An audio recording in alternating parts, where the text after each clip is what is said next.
परम प्रभु की है ये बाणी, जल्दी ही सतयुग आएगा, सत्पुरुषों का राज बनेगा, पापी नहीं बच पाएगा। ओ पापियों कान खोल कर सुन लो, पापियों कान। गुरु की मर्यादा ही खत्म कर दी।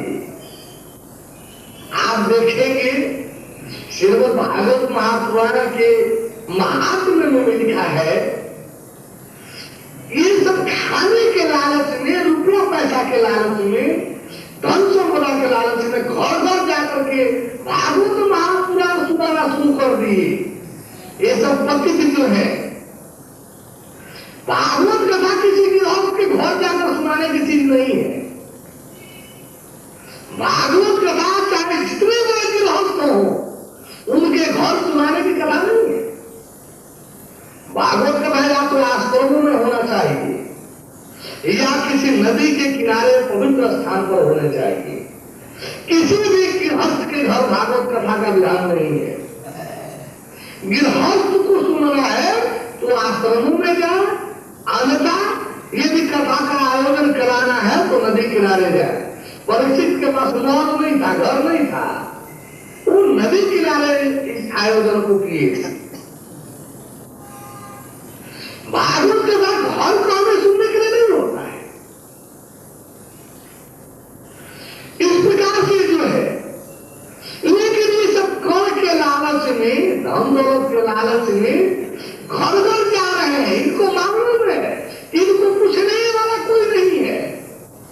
पंडित जी है चाहे ये लोग, कोई खाने के लिए मर जाएंगे, मतलब इनको ये भरोसा ही नहीं है, विश्वास ही नहीं है, इसलिए कि ध्यान और ज्ञान नहीं है, ईश्वर और परमेश्वर नहीं है।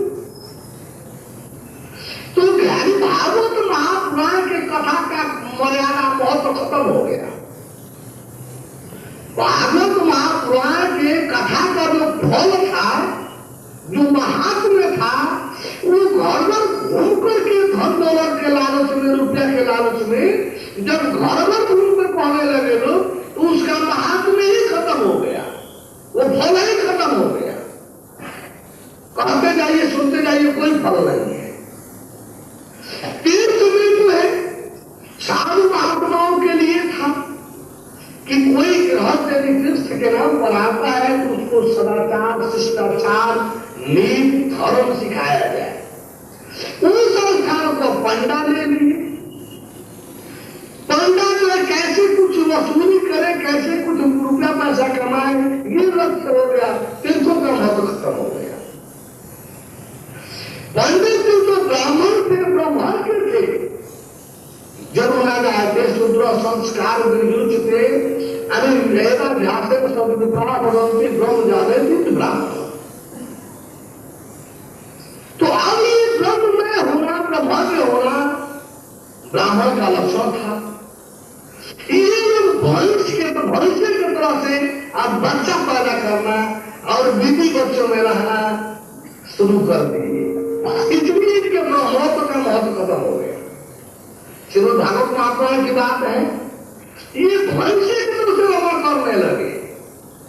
जैसे भैंसा रमण करता है, बच्चा पैदा करके परिवार बसा करके रहने लगे। नतीजा क्या है? ब्रह्मत्व की मर्यादा ही खत्म हो गई।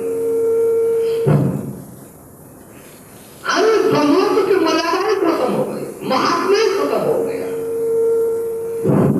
इस प्रकार से आप सभी बंधुओं को चाहिए, ये ग्रंथ पंडित जी से प्रश्न कीजिए जो भागवत कह रहे हैं, चाहे वो केशवेश्वर हो चाहे जो कोई हो। भागवत कहते हैं तो पूछिए कि उस समय क्या बात थी भागवत में कि 88,000 ऋषि वहां उपस्थित थे, जिसमें पराशर थे, व्यास थे, अंगी थे, अंगिरस थे, पुलह थे, पुलस्त्य थे, क्रतु थे, सब ऋषि थे। भागवत महापुराण कथा में कह सके सुखदेव को बुला रहे थे। क्या उन लोगों को भागवत कथा कहने की क्षमता नहीं थी? और ये उनसे बड़े हो गए हैं, पिपलाय थे, पिपला कवि थे, हरि थे, प्रबुद्ध थे, क्या इन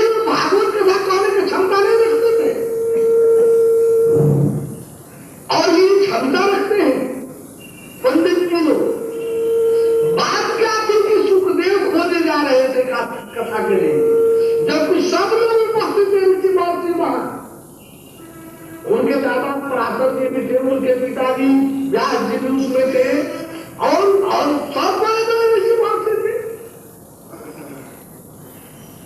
लेकिन सुखदेव खोजेंगे क्यों? हर अध्याय के पीछे लिखा है, अरे श्रीमद् भागवत महापुराण पारमहंस संहिताया, ये परमहंस संहिता है, परमहंस संहिता। श्रीमद् भागवत महापुराण परमहंसों का ग्रंथ है, केवल परमहंस ही इसे समझेगा। आप जैसा भागवत महापुराण उठाना, अभी आप देखिए हर अध्याय के पीछे लिखा है कि परमहंस संहिता है, इसका वाचन, इसको जगाना परमहंस का काम है। हंस जो जीवात्मा है वह भी इसकी सही व्याख्या नहीं कर सकती। सही व्याख्या देने के लिए परमात्मा परमहंस अथवा परमात्मा में कोई ज्ञानी इसकी सही व्याख्या कर सकता है। परमात्मा में जो ज्ञानी है वही इसका सही अर्थ जान सकता है, वही इसकी सही व्याख्या दे सकता है, वही इसको सही तरीके से आपको जरा समझा सिखा सकता है। अरे ये विद्वत संहिता नहीं है, हंस तो इसमें बहुत लोग थे, जीवात्मा स्तर से तो बहुत लोग थे, व्यास ही नहीं थे, लेकिन ये लोग इसे छूने की कोशिश नहीं की सभा कथा को पढ़ने के लिए। सुखदेव जी शंकर जी से अमर कथा सुन चुके थे, इसलिए उस अमर कथा वाले को ये अमर कथा कहना था। जो अमर कथा नहीं सुना है वो अमर कथा का क्या वर्णन करेगा? श्रीमद् भागवत महापुराण अमर कथा है, इसके रास्तों में सही प्राप्ति हो जाए, सही जानकारी हो जाए, अमरत्व की प्राप्ति हो जाए। हम भी क्या किए, श्रीमद् भागवत महापुराण का एक जो श्लोक है उसी का प्रैक्टिकल तो कराए और मुक्ति अमरत्व प्रदान किए। उसी का जो 12 छाछठ जो श्लोक है उसी का प्रैक्टिकल कराए, मुक्ति अमरता का बोध दिलाए। तम जगत उदय स्वयं आत्मशक्ति सत्र संतरा देव हम इसी का प्रैक्टिकल कराते हैं। और इसी के प्रैक्टिकल में मिलता क्या है? परमेश्वर भी मिल जाता है, मुक्ति अमरता का बोध अमरत्व भी प्राप्त हो जाता है। यही अमर गाथा है। अगर कोई अमरता को नहीं जानता होगा, भगवत ज्ञानी तत्व ज्ञानी नहीं होगा, क्या समझेगा इस ग्रंथ को? आप किसी भी अध्याय को निकाल नहीं सकते। लिखा है श्रीमद् भागवत महापुराणे परमहंस संहितायाम दशम स्कंधे, इस श्रीमद् भागवत महापुराणे परमहंस संहितायाम हर अध्याय के पीछे लिखा है इस श्रीमद् भागवत महापुराणे परमहंस संहितायाम। इसका अर्थ पूछा जाए कि परमहंस संहितायाम का क्या अर्थ है? आप परमहंस हैं, ये तो परमहंस की संहिता है, ये तो परमहंस के लिए है, हंस के लिए भी नहीं है। आप तो एक और भी स्थिति नहीं हो, जीव भी नहीं हो, आप तो शरीर में स्थिति में हो। अभी पता चल जाए कि रुपया नहीं मिलेगा तो आप काहे को भागवत सुनाओगे? आप तो इसलिए भागवत सुनाने जा रहे हो कि दान दक्षिणा भरपूर मिलेगा, उसमें कुछ चढ़ावा भरपूर आएगा। एकादश सप्तम में कहा कि ये बता सकते हैं? एकादश सप्तम में लोग पढ़ते ही नहीं है, एकादश सप्तम में लोग पढ़ते ही नहीं है। सोचिए इतना बड़ा ऐसा ही एक और है, 2 भाग में 7 दिन में लोग भागवत पढ़ते, 7 दिन में पढ़ते पढ़ते इनका समय गुजर जाएगा। उसी 7 दिन में नहाते हैं, धोते हैं, सोते हैं, बीच बीच में जो पाठ करने आते हैं तो किस्सा कहानी भी लोगों को बटोर कर कहते हैं। ये पाठ होता था मसाला कर, ये सब झूठ बोलते हैं, खूब धोखाधड़ी करते हैं सब जनता के साथ। इसका श्लोक पाठ करने लगे बिल्कुल जितना समय देते हैं उतना समय में श्लोक पाठ नहीं कर पाएंगे बैठ करके। ये सब इतना धूमता अध्याय का अध्याय फेंकते हैं, सब पाठ थोड़े करते हैं भागवत का, पाठ भी नहीं करते, सब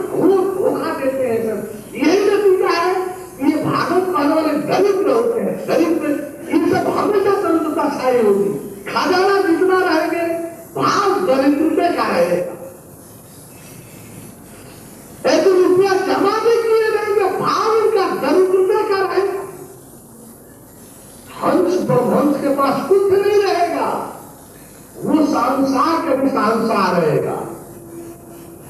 क्योंकि जिसे नहीं कछ चाहिए सो साहू के साथ। संसार में जब आपसे उसको कुछ नहीं चाहिए तो वह साहू के भी संसार है। इस तरह से ये जो ग्रंथ पढ़ करके सब धर्म अर्थ था, धर्म के लिए धर्म दौलत था कि जीवन निर्वाह करते हुए धर्म करें।